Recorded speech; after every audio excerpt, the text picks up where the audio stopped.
आज हम लोग जो आने वाला बीपीएससी का एग्ज़ाम है उससे रिलेटेड जो महत्वपूर्ण प्रश्न है समसामयिक यानी करंट अफेयर से रिलेटेड कुछ प्रश्नों पर हम लोग चर्चा करेंगे। जो प्रश्न लिया गया है यह लिया गया है प्रीवियस ईयर का लिया गया है, उसी के आधार पर हम लोग जो आने वाला प्रश्न है उसकी भी हम लोग चर्चा करते हुए चलेंगे। तो देखा जाए पहला प्रश्न 114 में हम लोग देखेंगे, थोड़ा धुंधला रहेगा 5-6 क्वेश्चन तक क्योंकि इसका पीडीएफ मिल नहीं पा रहा था एक जगह। 114 में देखेंगे कि डेमोक्रेटिक राष्ट्रपति पद के उम्मीदवार और अमेरिका कांग्रेस के पहले हिंदू सदस्य जिन्होंने 2020 के चुनाव अभियान के खिलाफ भेदभावपूर्ण कार्रवाई के लिए कम से कम $50 मिलियन के लिए गूगल पर मुकदमा दायर किया था, तो वह कौन व्यक्ति थे। तो यहाँ पर कह रहा है डेमोक्रेटिक राष्ट्रपति पद पर वो उम्मीदवार थे, तो वह थे, वो व्यक्ति कौन था, वो व्यक्ति था तुलसी गवाड़। ये तुलसी गवाड़ के बारे में बात की जाए तो तुलसी गवाड़ आपको पता होगा वह अमेरिकी संसद की पहली हिंदू महिला भी रही है। जो इससे पहले भी बहुत सारे एग्जामों में प्रश्न देखने को मिला है कि हिंदू अमेरिका के कांग्रेस की पहली हिंदू सांसद कौन है, तो वो है कौन है, तुलसी गवाड़। तो आपकी बात की जाए तो यह जो तुलसी गवाड़ के बारे में बात की जाए तो आपको पता होगा यह राजनीतिक में आने से पहले यह सैनिक के तौर पर सैनिक के रूप में यह इराक में भी कार्यरत रही थी। तो आइए इनके बारे में थोड़ा जान लेते हैं कि वही डेमोक्रेस ये क्या है कि अमेरिकन कांग्रेस के पहली हिंदू सांसद और डेमोक्रेटिक पार्टी के राष्ट्रपति के पद पर दावेदारी के लिए तुलसी गवाड़ खड़ा हुआ था। हालांकि बाद में देखेंगे कि जो बाइडेन के खड़ा होने पर उनकी सपोर्ट में सदस्यता ये वापस कर लेते हैं। तो वही अमेरिकी कांग्रेस की पहली हिंदू महिला रहती। गवाड़ 4 बार सांसद क्या हो चुकी है, कांग्रेस के वो हिंदू महिला सांसद के तौर पर वहाँ चुनी जाती है, रह चुकी है। राजनीति में आने से पहले हमने चर्चा किया कि गवाड़ अमेरिका सेना की ओर से 12 महीने तक इराक में तैनात रही थी। और आपको बता दें जो डोनाल्ड ट्रंप जब राष्ट्रपति जब अगला चुनाव था, तो क्योंकि आपको इससे पहले भी एक प्रश्न आया था कि डोनाल्ड ट्रंप क्या हो गए थे, जिसके तहत मेगा अभियान चलाया गया था। जब वो बीमार हो गए थे, उनकी पत्नी सेना का अस्पताल में उनका इलाज चल रहा था, तो उनके जो सहयोगी थे वो उस मेगा कैंपेन को जारी रखने के लिए मेगा चलाया गया था। तो उसी रिलेटेड में यहाँ पर जब कैंपेन हो रहा होता है तो तुलसी गवाड़ भी खड़ा होती है राष्ट्रपति के रूप में। तब जो कैंपेन कर रही होती तो क्या होता है, उनका अकाउंट को 27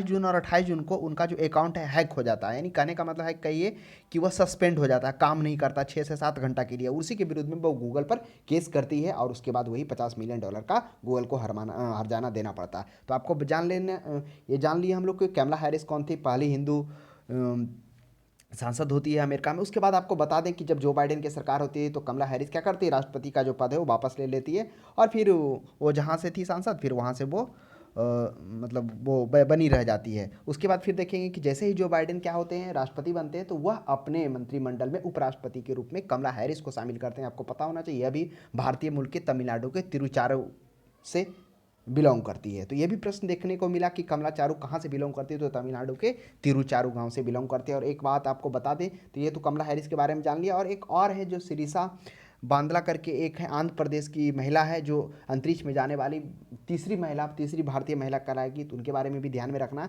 वो क्या है, उनका नाम है सिरिसा बांदला, जो आंध्र प्रदेश के गुंटूर जिला के। तो ये हम लोगों ने देखा, तो इस तरह से ये $50 मिलियन का जो हर्जाना लगाए थे वो तुलसी गवाड़ गूगल के विरुद्ध जब उनका कैंपेन अकाउंट को क्या कर दिया गया था, एडवर्टाइजमेंट अकाउंट को सस्पेंड कर दिया गया था, उसके विरुद्ध में। पांचवा हम देखेंगे एक गैलरी ऑफ रास्कल पुस्तक के लेखक कौन। काफी अच्छा प्रश्न है। गैलरी ऑफ रास्कल पुस्तक के लेखक है रस्किन बॉन्ड। रस्किन बॉन्ड इस गैलरी ऑफ रास्कल पुस्तक में किस तरह से मतलब पूरे दिलचस्प रूप से बदमाशों को चरित्र चित्रण किया है। और आपको बता दें हाल में रस्किन बॉन्ड के द्वारा एक और जो लॉन्च किया गया बुक 26 जनवरी को, वह जो है ए लिटिल बुक ऑफ इंडिया। क्या है, ए little book of India celebrating 25 years, यह लिखा गया है। तो हो सकता है ये भी पूछ दिया जाए a little book of India हाल में किन के द्वारा जो लॉन्च किया गया, तो ये रस्किन बॉन्ड के द्वारा ये 26 जनवरी को 2021 को लॉन्च किया। नेक्स्ट देखेंगे 116 में खुदरा फर्नीचर का विशाल कंपनी आइकिया भारत में पहला शोरूम 2018 में किस साल। देखिए आइकिया जो है वह जो कंपनी है वह स्वीडन की कंपनी है आइकिया। और इसके बारे में बात की जाए तो विश्व चर्चित और विश्व फेमस कंपनी आइकिया फर्नीचर के क्षेत्र में। यहाँ पर बोला जाता है 200 से कम रुपए का भी फर्नीचर आपको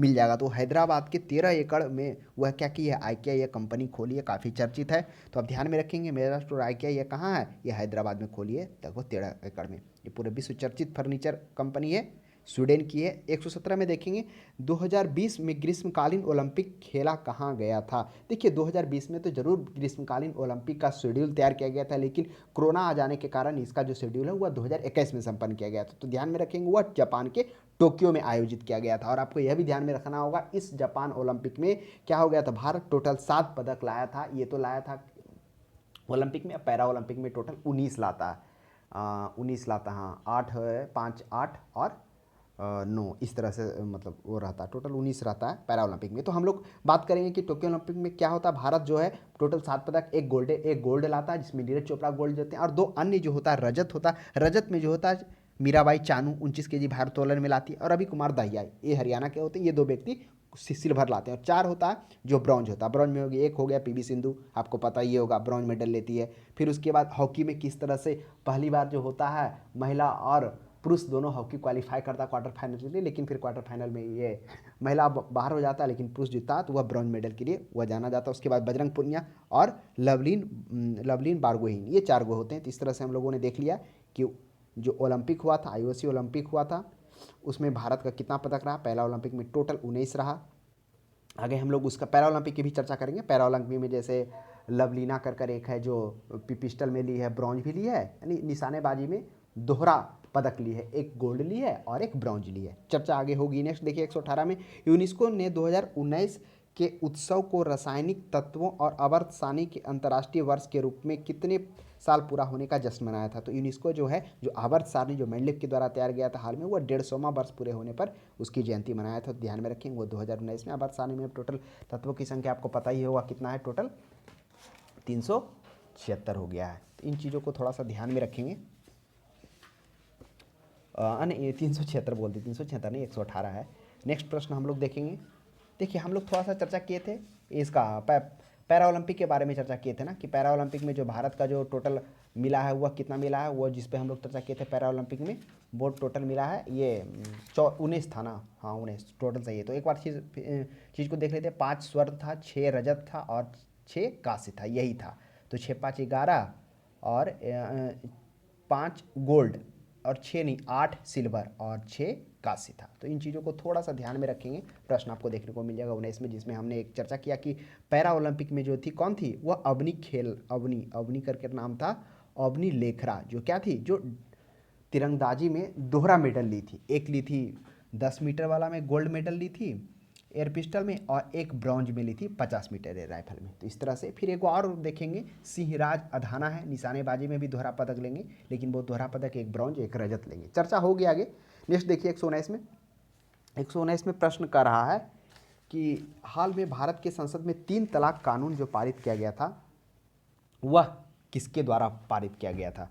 तो मतलब वो जो 3 तलाक पारित करके सर्वोच्च न्यायालय के किस वर्ष विनिर्माण को समर्थन दिया, जिसने 3 तलाक को असंवैधानिक बना दिया। तो यह जो है 3 तलाक ये 2017 में इसका आया था। क्योंकि ये 3 तलाक था क्या, पहले समझिए क्या होता है। 40 साल की सायरा बानो, हालांकि इससे पहले भी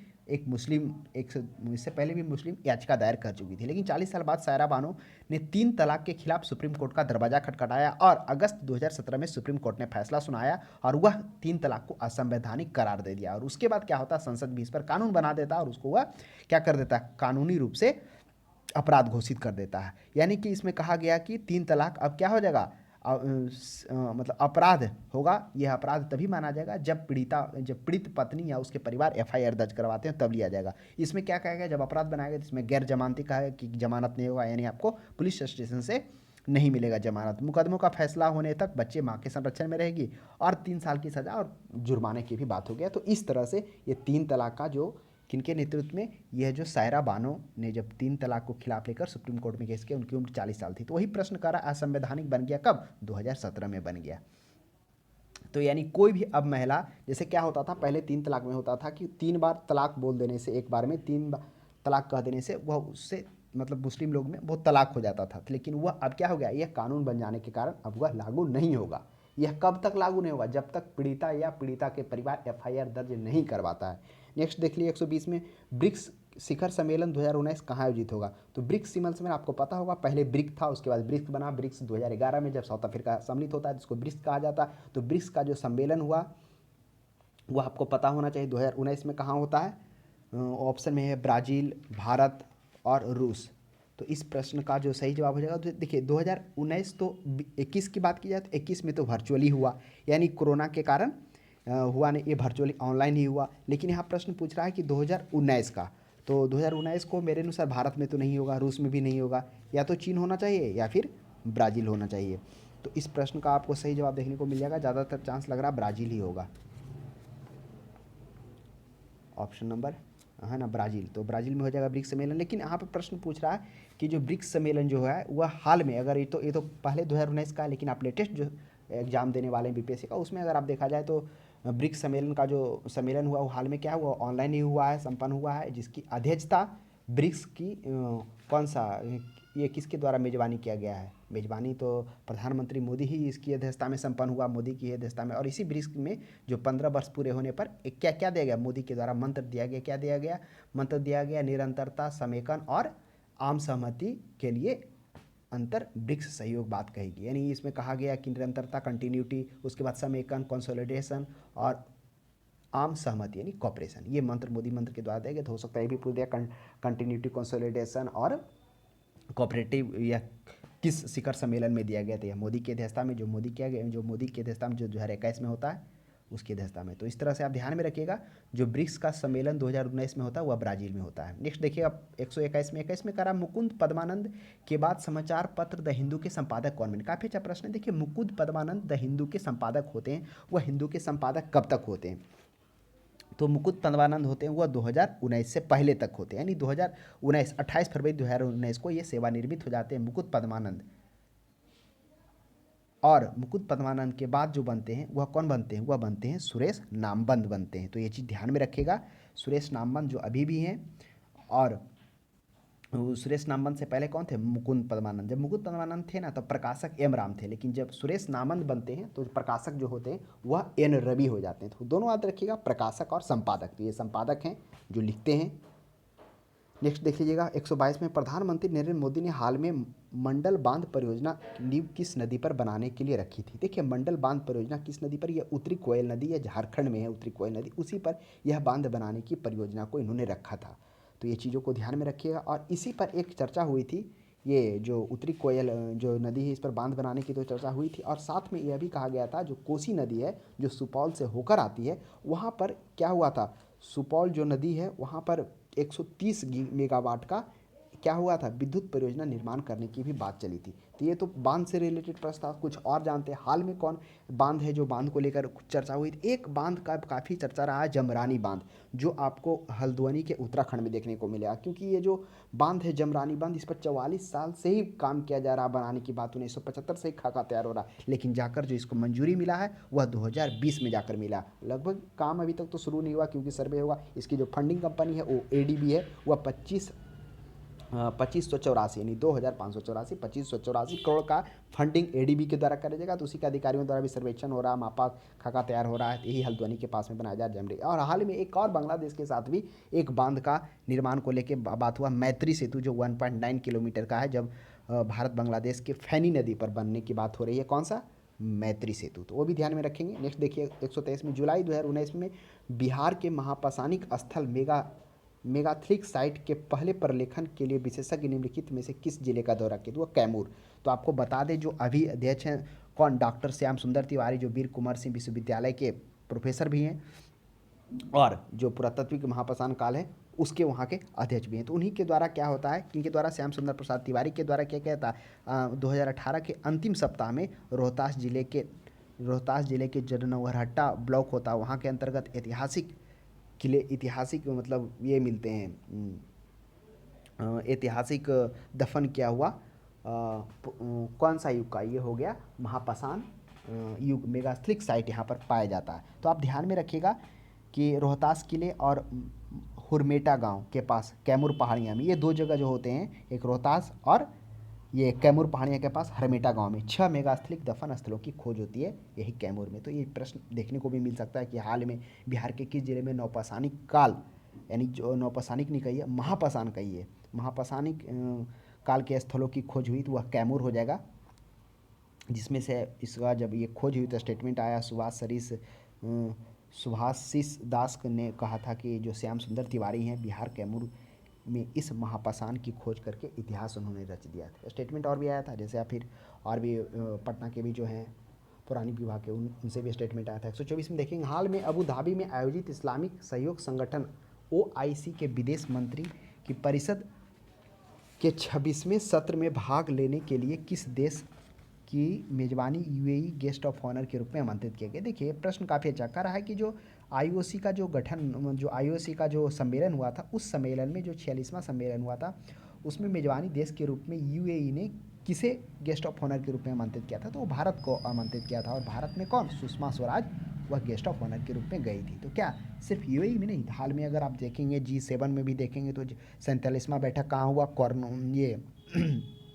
ये क्या बोलता है, ब्रिटेन की ही एक जगह है, कॉर्न कॉर्न कर कोई जगह है, वहाँ पर आमंत्रित हुआ था। और जो इसके जिसमें क्या हो गया था, बोरिस जॉनसन के द्वारा उसका अध्यक्षता किया जा रहा था। तो उसमें भी क्या हो गया था, भारत के प्रधानमंत्री को आमंत्रित किया गया था। तो ये ध्यान में रखेंगे। और फिर हाल में इस्कॉस, जो संयुक्त राष्ट्र की 6 प्रमुख अंगों में से एक जो प्रमुख अंग है इस्कॉस, उसका भी भारत सदस्य बना। तो इन चीज़ों को थोड़ा ध्यान में रखेंगे। फिर उसके बाद एक और ये हुआ, मतलब लेटेस्ट न्यूज जो है कि हिंद प्रशांत महासागर में शक्ति संतुलन हेतु अमेरिका, ब्रिटेन और ऑस्ट्रेलिया क्या क्या एक नया गठबंधन बना, जो ओकोयू कला है, AUKUS। AU से ऑस्ट्रेलिया, और हो गया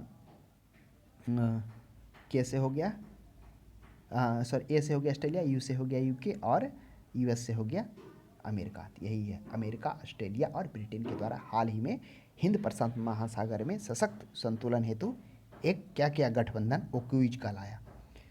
तो इस तरह से हम लोगों ने देख लिया। गेस्ट ऑफ ऑनर के रूप में आईओसी में इनवाइट किया गया था। फिर G7 में गेस्ट के रूप में फिर आप देखेंगे कि एशियान में भी चर्चा होगी। जो एशियान, आपको पता होगा कि एशियान क्या होता है, east association south east ASEAN, ASEAN। तो एशियान से हो गया, क्या हो गया, association of south east Asian nation. तो इसमें एशियान हो गया। एशियान में हम लोगों ने देखा था कि 10 देश था, लेकिन एक और देश लोएस्ते करके 11वां सदस्य बना। फिर हम लोगों ने ये देखा कि एशियान क्या करता है, वर्ष में 2 बार बैठक करती है, एक अपने लोग सदस्यों के साथ, एक वार्ता समूह के साथ। तो भारत का जो था 18वां वार्ता सदस्य के साथ सम्मेलन था, जिसमें इस सम्मेलन में उसने बात किया कि किस तरह से जो वैश्विक महामारी कोविड है, साथ में मिलकर क्या करना है, प्रकृति को देखते हुए कॉपरेट करना सहयोगी देशों को। तो उस पर चर्चा हुई। तो ये ध्यान में रखिएगा कि ASEAN+1 भी क्या होती है, वार्ता होती है सहयोगी देशों के साथ। तो इस तरह से जो एशियान कंट्री है, जो पहले 10 था लेकिन एक हुआ, फिर वार्ता कंट्री में भी, यूके में भी एक बढ़ गया। तो अब जो वार्ता सदस्य पहले 10 था वो 11 हो गया। तो चीज़ों को थोड़ा सा ध्यान में रखिएगा। नेक्स्ट देखिए 126 में पराग्वे की राजधानी कौन सी है, जहां भारत के उपराष्ट्रपति ने मार्च 2019 का दौरा किया था। काफ़ी अच्छा प्रश्न है। पराग्वे की राजधानी कौन है जहां पर उपराष्ट्रपति का दौरा हुआ था 2019 में? तो वो आसियान से पराग्वे की राजधानी है, जहां पर क्या हुआ था, उपराष्ट्रपति का दौरा हुआ था। अब देखिए ऑप्शन में है जाब्रेव है, और ऑप्शन में क्या है, ऑपरेशन में है जॉन्सेस है, और क्या है, मोनागुआ है। तो देखिए हम लोग जब यहाँ पर क्या बोलता है, इंडियन ज्योग्राफी में पढ़े थे, तो वहाँ पे भी हम लोगों ने चर्चा किया था। क्या चर्चा किया था कि कुछ कंट्री से रिलेटेड उसका कैपिटल से, जैसे यहाँ पर जाग्रेब है, जाग्रेब किसका, क्रोएशिया का कैपिटल है। मानागुआ किसका है, तो मानागुआ निकारागुआ का राजधानी है। सन जोसे किसका है, तो सन जोसे है कैलिफोर्निया का है।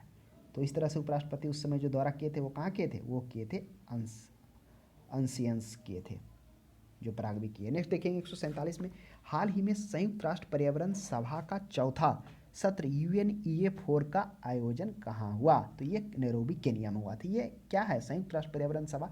ये संयुक्त राष्ट्र पर्यावरण सभा, ये संयुक्त राष्ट्र जो नेशन पर्यावरण है, UNEP, united nation environment programme का ही एक भाग है। कौन, संयुक्त राष्ट्र पर्यावरण सभा। तो UNEP4 जो आयोजित हुआ था वह नैरोबी में हुआ था, लेकिन इसका जो आयोजन UNEP 5.2 भी 2022 में हो चुका, जिसमें प्लास्टिक को लेकर बात किया गया, प्लास्टिक उन्मूलन को लेकर, प्लास्टिक यूज को कम करने को लेकर बात की गई है। नेक्स्ट 128 में दीजिएगा, मार्च 2019 में सरकार द्वारा भारतीय सांकेतिक भाषा शब्दकोश के किस संस्करण का विमोचन किया गया? देखिए 2019 में ये भारतीय सांस्कृतिक भाषा है क्या?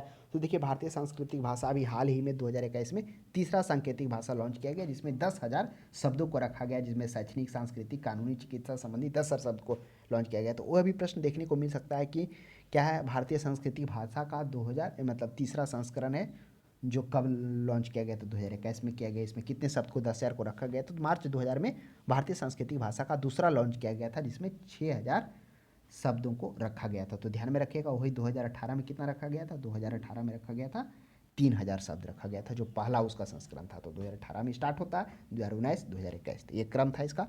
सांकेतिक भाषा में पहला में 3000, फिर 6000, फिर अभी जो तीसरा संस्करण होता है भारतीय सांकेतिक भाषा का, उसमें 10,000 वर्डों को शामिल किया जाता है। अब वर्ड जो कौन कौन क्षेत्र से रहते हैं, चिकित्सा क्षेत्र से रहते हैं, शैक्षणिक क्षेत्र से, कानूनी क्षेत्र से। नेक्स्ट देखिए 129 में, मनोहर पर्रिकर की जगह हाल में उनकी मृत्यु पर गोवा का मुख्यमंत्री के रूप में किसने ली थी। आपको पता होगा कि जब मनोहर पर्रिकर की मृत्यु होती है तो उसके जगह पर प्रमोद सावंत को बनाया जाता है, लेकिन हाल ही में गोवा में अभी चुनाव संपन्न हुआ, खत्म हुआ, तो यहाँ पर क्या हुआ, चुनाव में बीजेपी की भी सरकार आती है, 40 सीटों में से 20 सरकार आती है। इस सरकार के लिए तो एक सीट एक अन्य का सदस्य मिलता है, और प्रमोद सावंत को फिर से यहाँ पर क्या बनाया जाता है, यहाँ पर सरकार बनाया जाता है, यानी वो वहाँ के सीएम है। नेक्स्ट देख लीजिए 30वीं, 2018 में अंतर्राष्ट्रीय गांधी शांति पुरस्कार का विजेता कौन है। देखिए ये जो अंतर्राष्ट्रीय गांधी शांति पुरस्कार कब है, तो अंतर्राष्ट्रीय गांधी शांति पुरस्कार की शुरुआत हुई 1995 में गांधी जी की 195वीं जयंती पर यह स्टार्ट की गई थी। और जो 2018 में जो गांधी शांति पुरस्कार दिया गया वो दे दिया योही सासाकावा को, लेकिन हाल ही में जो क्या हुआ था, कोरोना के कारण डिले हुआ था, 2019 और 2020 में दिया गया। तो 2020 वाला जो दिया गया, 2021 में जो संपन्न हुआ, तो 2020 के लिए जो गांधी शांति पुरस्कार किनको दिया गया, जो बांग्लादेश के संस्थापक शेख मुजीबुर रहमान को दिया गया। तो ध्यान में रखिएगा 2021 वाला शेख, 2020 वाला 2021 में मिला शेख मुजीबुर रहमान, जो बांग्लादेश के संस्थापक थे, वो तो अभी है नहीं, तो उनकी बेटी को दिया गया। तो चीज़ों को थोड़ा ध्यान में रखेंगे हम लोग। नेक्स्ट आगे बढ़ते हैं 131 में, देखिए विश्व का पहला ऊँट अस्पताल किस शहर में स्थित है। तो विश्व का पहला ऊँट शहर कौन सा है, वह दुबई में बनाया गया। तो वो आपको पता होना चाहिए, दुबई जब कब खोला गया था, 2017 में ही बनाया गया था। अब तक मतलब ऑफिशियली अगर देखा जाए तो 33 ऊँटों का इलाज यहाँ पर हो चुका है।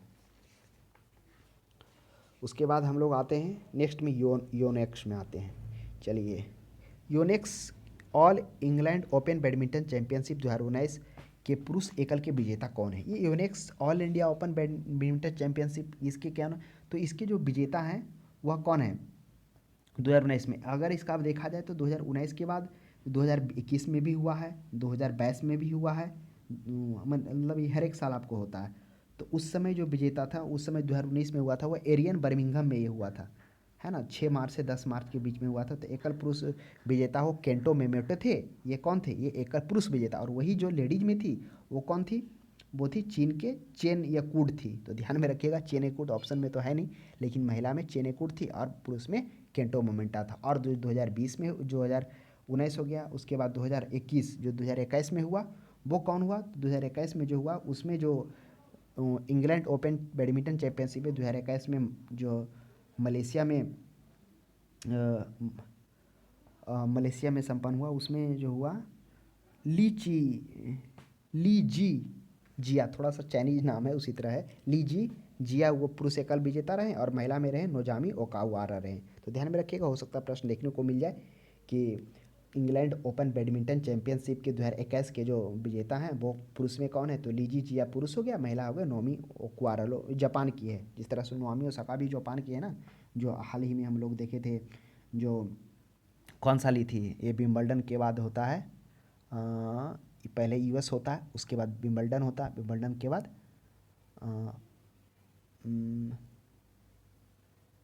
एक और होता है ना, 4 होता है ना, तो उसके बाद जो फ्रेंच होता है, फ्रेंच से पहले एक और होता है, ऑस्ट्रेलियन होता है, तो ऑस्ट्रेलियन ओपन वही ली थी।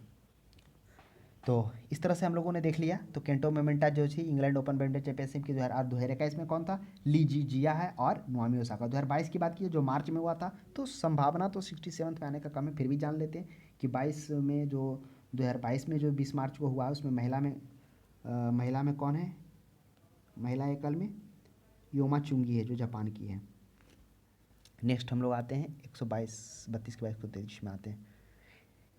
कह रहा है 5 राइनो श्रेणी के राष्ट्र जिन्होंने घोषणा पत्र the new Delhi declaration on Asian rhinos 2019 पर हस्ताक्षर किए, भारत, नेपाल, मलेशिया, इंडोनेशिया, और कौन सा है। मतलब ये जो मुख्य रूप से the new Delhi declaration on Asian rhinos 2019 पर जो हस्ताक्षर किया गया था, वह मुख्य रूप से था कि एक सींग वाला गैंडों का शिकार से बचाना, क्योंकि मुख्यतः एक सींग वाला जो गैंडा पाया जाता है उसका लोग शिकार काफ़ी मात्रा में करते हैं, और वो गैंडा प्रजाति में सबसे बड़ा प्रजाति भी होता।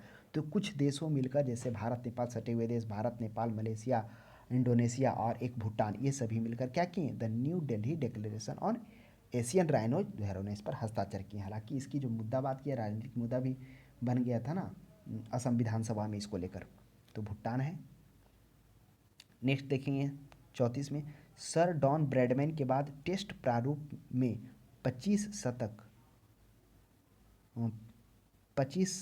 शतक बनाने वाले दूसरे तेज बल्लेबाज कौन है? तो डॉन ब्रैडमैन के बाद कौन है? डॉन ब्रैडमैन के बाद स्टीव स्मिथ आते हैं। यही स्टीव स्मिथ हैं जो क्या हैं कि डॉन ब्रैडमैन के बाद दूसरे 25 शतक लगाने वाले हैं। और किसके विरुद्ध में लगाए थे? जब वो लगाए थे वह इंग्लैंड के खिलाफ खेल रहे थे, एशेज सीरीज में वो लगाए थे।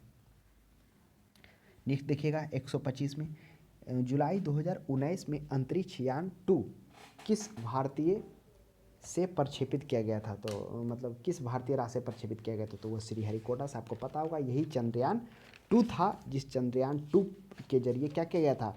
प्रज्ञान रोवर और लैंडर विक्रम को प्रक्षेपित किया गया था, जो 2019 में चला था और 2021 में जाकर वो कक्षा में चला था और चंद्रमा पर ये उतरने वाला था, दक्षिण ध्रुव पर उतरने वाला। अगर यह सक्सेसफुल हो जाता तो वह दक्षिण ध्रुव पर उतरने वाला भारत पहला देश हो जाता है। लेकिन क्या होता है, जैसे ही सॉफ्ट लैंडिंग होता है तो जो विक्रम होता है यानी कि जो लैंडर होता है उसका संपर्क टूट जाता है, तो जिसके कारण फिर यह क्या हो जाता है, यह असफल हो जाता है। तो ये था चंद्रयान 2 जो हम लोगों ने देखा किस तरह से श्रीहरिकोटा से यह लॉन्च करता है। नेक्स्ट हम लोग देखेंगे थेरेसा। थेरेसा के बाद ब्रिटेन के प्रधानमंत्री बनने की दौड़ में कंजर्वेटिव पार्टी में पहले दौर में मतदान के बाद प्रतियोगिता में अंतिम 7 में कौन शामिल नहीं है था? तो कौन शामिल नहीं था थेरेसा? तो देखिए ऑप्शन में है Boris Johnson, Rory Stewart, Macron. तो थेरेसा के बाद ब्रिटेन के प्रधानमंत्री बनने के दौर में कंजर्वेटिव पार्टी के पहले दौर के मतदान के बाद अंतिम 7 में इनमें से कौन शामिल नहीं था? और देखिए जो शामिल नहीं था वही क्या होता है, वह बन जाता है कौन? ब्रिटेन के प्रधानमंत्री। तो यही है बोरिस, ये बोरिस जॉनसन तो थे, ये मार्क हार्पर नहीं थे, सॉरी मार्क हार्पर जो हैं ये इसमें शामिल नहीं थे। और अभी उसके बाद जब होता है तो कौन बनते हैं प्रधानमंत्री? वह बनते हैं बोरिस जॉनसन बनते हैं कंजर्वेटिव पार्टी पे। आपको पता होना चाहिए कि बोरिस जॉनसन जब यहाँ का प्रधानमंत्री बनते हैं तो उनके कैबिनेट मंत्री में प्रीति पटेल गृह मंत्री के पद पर होती है, और एक और व्यक्ति है पाकिस्तान का, कौन है? ऋषि करकर है जो वित्त मंत्री पर है। तो प्रश्न है, इंपॉर्टेंट है, काफ़ी चर्चा में रहा है, क्योंकि एक भारतीय मुल्क का और एक पाकिस्तान मुल्क का है ना। ऋषि सनक हैं जो वित्त मंत्री हैं, पाकिस्तान मुल्क के हैं। तो इस तरह से जॉरिस बॉनसन के कैबिनेट मंत्री में गृह मंत्री के रूप में प्रीति पटेल जो भारतीय मुल्क की है। प्रीति पटेल है कहाँ की? प्रीति पटेल ये आपको मिल जाएगी, यहाँ की है, गुजरात की है। नेक्स्ट देख लीजिए, उसके माता पिता गुजरात से ही। नेक्स्ट 137 में 2019 के गुट निरपेक्ष आंदोलन नाम में समन्वय ब्यूरो के मंत्री स्तरीय बैठक कहाँ हुई? नाम हो गया कि non alliance movement, non alliance में गुट निरपेक्ष आंदोलन। अब गुट निरपेक्ष आंदोलन की पहला बैठक कब होता है? वह होता है इसका 1961 ईस्वी में होता है, बेलग्रेड में होता है। लेकिन 2019 का जो बैठक होता है वह कहाँ आयोजित होता है? अब 2019 के बाद हम लोगों ने देखा कि ये अजरबैजान के बाकू में होता है। तो आप ध्यान में रखेंगे अजरबैजान के बाकू में होता। अगला इसका जो होगा वह कहाँ होगा? वह 2023 में, यानी 2 साल नहीं 3 साल बाद इसका आयोजन होता है। 2023 के युगांडा में होगा। तो ध्यान में रखिएगा, जो अभी बैठक 2019 में हुई थी वह अजरबैजान के बाकू में हुई थी।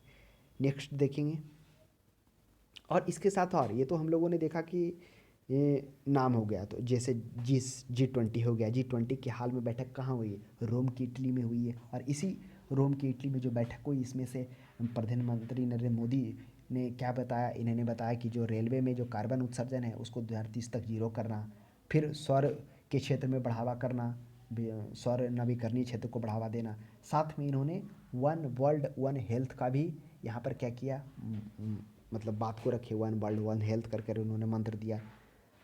तो ये सभी प्रश्न देखने को मिल सकते हैं। फिर एशियान हम लोगों ने देखा, एशियान की बैठक हुई, एशियान प्लस की बैठक हुई, G7 की बैठक हुई। G7 का आयोजन बोरिस जॉनसन के कॉर्नविल में हुआ था आयोजन, जिसमें ये प्रधानमंत्री मोदी को गेस्ट के रूप में आमंत्रित किया गया था। फिर SCO की भी बैठक होती है। तो SCO की भी बैठक तो ऑनलाइन ही संपन्न होती है। विदेश मंत्री के रूप में इसमें 2 होता है ना, एक राष्ट्राध्यक्ष और एक विदेश मंत्री। तो SCO का जो विदेश मंत्री होंगे उनकी भी बैठक क्या होती है? विदेश मंत्री S जयशंकर प्रतिनिधित्व करते हैं, और वो उधर राष्ट्राध्यक्ष ये मोदी करते हैं। फिर ब्रिक्स के भी हम लोगों ने देखा जो ऑनलाइन संपन्न हुई प्रधानमंत्री मोदी की अध्यक्षता में, जिसमें हम लोगों ने देखा 15 वर्ष पूर्ण होने पर ब्रिक्स में क्या किया गया, 15 वर्ष पूरे होने पर एक मंत्र जो मतलब सिद्धांत दिया गया, कौन सा सिद्धांत था? निरंतरता, समेकन और आम सहमति, यानी कि कंटिन्यूटी, कंसोलिडेशन और कॉपरेशन, ये सिद्धांत भी दिया गया। उसके बाद हम लोग ब्रिक्स के अलावा और क्या देखें? ब्रिक्स के अलावा हम लोग क्वाड पे भी चर्चा किए थे। क्वाड पे जिसमें से हम लोगों ने देखा था कि अमेरिका हो गया, जापान हो गया, ऑस्ट्रेलिया हो गया, भारत, ये क्वाड देश हैं, जिसकी बैठक वाशिंगटन डीसी में हुई थी। स्वयं नरेंद्र मोदी वहाँ उपस्थित भी हुए थे। उसके बाद हम लोगों ने और देखा, आसियान की चर्चा कर ही लिए हम लोग। फिर एक होता है ये ब्रिक्स का तो चर्चा हो गया है। बिम्स्टेक है ना, बिम्स्टेक की भी बैठक हुई, जिसमें ये होता है जो इसके 7 सदस्य बिम्स्टेक के हैं, वो उन्होंने भाग लिया। तो इस तरह से ये कुछ थे जिस पे हम लोग चर्चा किए। नेक्स्ट प्रश्न है, भारत में मतदान के लिए प्रयोग की जाने वाली मशीन वीवीपैट का संस्करण क्या है? तो वीवीपैट का जो हाल में संस्करण है वह M3 है। तो वीवीपैट यह जो है इलेक्ट्रॉनिक वोटिंग मशीन, ईवीएम का किस तरह से निर्माण होता है उस पर थोड़ा चर्चा कर रहे थे। ईवीएम के आविष्कार हम लोगों ने देखा था कि डिजाइन 1980 में HB हेनिफ के द्वारा किया जाता है, और भारत में इसका प्रयोग 1988 से 2001 के बीच में किया जाता है। और चुनावों में चरणबद्ध तरीके से क्या किया जाता है, पेश करने के लिए ईवीएम अधिकतम जो है वह 3840 वोट को ले सकता है। एक बार में 64 उम्मीदवार को ये ले सकता है। अगर बोला जाता है कि 64 उम्मीदवार से ज़्यादा हो तो पारंपरिक मत पत्र पद्धति के द्वारा उसका उपयोग किया जाएगा, ये इलेक्शन कमीशन का कहना है। तो ये है इसका मैक्सिमम है वीवीपैट का, जो हम लोग M3 उसका यूज कर रहे हैं संस्करण। सबसे पहले बात की एम हनीफ के द्वारा इसका आविष्कार किया था 1980 में, और फिर भारत में 1988 से। ये साउथ अफ्रीका का निमीमिया शहर होता है जो भारत में बना हुआ ईवीएम सबसे पहले वहाँ प्रयोग होता है। निमीमिया अफ्रीका का ये, तो ये ध्यान में रखिएगा। बिहार में कृषि कुंभ मेला 2019 कहाँ आयोजित हुआ था? तो बिहार में कृषि कुंभ मेला जो आयोजित होता है वह कहाँ होता है? ऑप्शन में है चंपारण, मोतिहारी, गया। तो यह होता है ये आपको राजगीर तो नहीं होगा, चंपारण भी नहीं होगा, तो ये मोतिहारी ही हो जाएगा। तो ध्यान में रखिएगा, इसका जो मोतिहारी हो जाएगा, ये प्रत्येक 12 वर्ष पर आयोजन होता है कुंभ मेला, क्योंकि कुंभ 12 वर्ष के बाद आती है। तो इस तरह से हम लोगों ने करंट अफेयर जो करंट है, समसामयिक है, जो वर्ल्ड हो गया, नेशनल हो गया, इंटरनेशनल हो गया, उनसे संबंधित कुछ घटनाएं, उन सभी पे हम लोगों ने चर्चा किया। अब हम लोग अगली सीरीज में मिलते हैं, तब तक हमारे क्लास को देखने के लिए धन्यवाद।